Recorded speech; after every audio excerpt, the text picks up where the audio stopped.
मिनश्शैतानिर्रजीम बिस्मिल्लाहिर्रहमानिर्रहीम। Oxford writing से मैं सैयद इमरान अली हाज़िर हूँ। तो आज हम अपनी वीडियो का आगाज़ करते हैं हरूफ़े तहज्जी से। तो हरूफ़े तहज्जी मैं आपको सिखाता हूँ, इनको ज़रा अच्छी तरह से समझना है।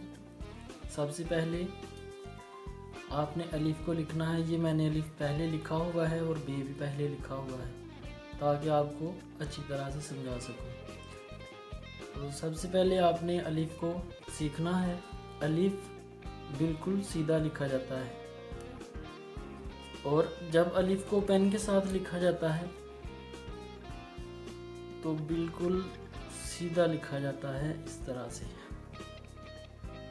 ये इस तरह से बिल्कुल सीधा लिखा जाता है। अगर अलिफ़ को आप इस तरह से लिखना यानी कोशिश करेंगे इस तरह लिखने की तो वो गलत हो जाएगा। तो इसको गलत लिखने की कोशिश नहीं करनी, बल्कि आपने इसको बिल्कुल पेन के साथ स्ट्रेट लिखना है। ये जो लिखा गया है ये मार्कर का तरीका है। मार्कर के साथ अलिफ़ की ये शेप होती है, लेकिन पेन के साथ जब आप लिखेंगे तो बिल्कुल स्ट्रेट लिखेंगे अलिफ़ को। तो इस तरह से आपने अलिफ़ की प्रैक्टिस करते जाना है और आपका अलिफ़ वजूद में आता जाएगा। इसको टेढ़ा मेढ़ा करने की कोशिश नहीं करनी, बिल्कुल सीधा लिखना है।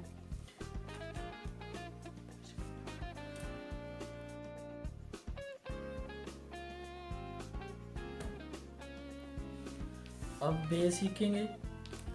तो बे को हम सबसे पहले यहाँ से सीधा लिखा जाएगा और यहाँ से गोल लिखा जाएगा। इधर से भी गोल लिखा जाएगा और ये वाला सिरा भी इसका सीधा होगा और ऊपर वाले सिरे जो हैं ये बराबर होंगे। तो बे को लाइन पर लिखा जाता है।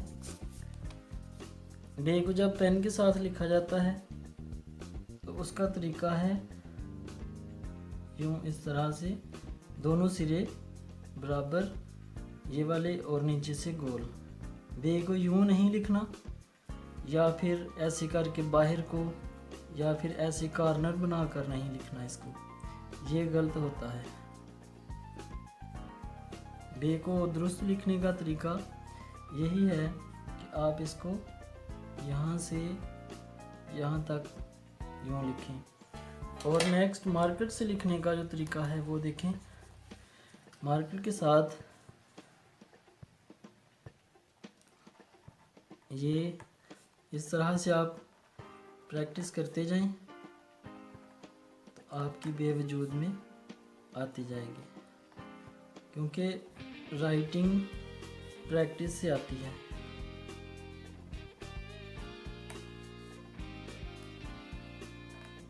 जी ये देखें, मैंने पहले स्टार्ट किया था और अब बे हमारी बनना शुरू हो गई है। तो आप बे को ये बीच का जो दरानिया है इसको ज़्यादा लंबा भी नहीं करना और इतना छोटा भी नहीं रखना कि नज़र ना आए।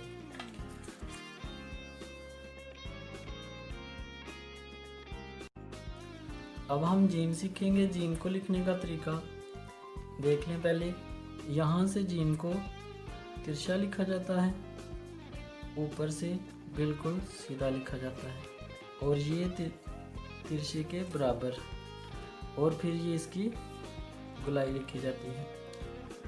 तो पेन के साथ देखिए जीम को लिखने का तरीका क्या है। यहाँ से तिरछा, ऊपर से सीधा और फिर तिरछे के बराबर और फिर गुलाई। तो सबसे पहले हम इसका ऊपर वाला हिस्सा सीखेंगे यहाँ से, और फिर नीचे इसके गुलाई लगाएंगे। तो इस हिस्से को सीखना बहुत ज़रूरी है।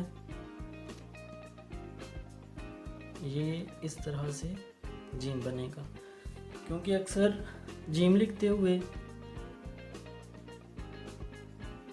इसको आगे को लिख दिया जाता है या फिर जीम को पीछे को छोड़ दिया जाता है इस तरह से। तो ये वाला हिस्सा जो है, गुलाई वाला हिस्सा, ये पीछे रह जाता है। तो इस तरह ये लफ्ज़ गलत हो जाता है। इसी तरह इस जीम को यूं करके नहीं लिखना, ये भी गलत है।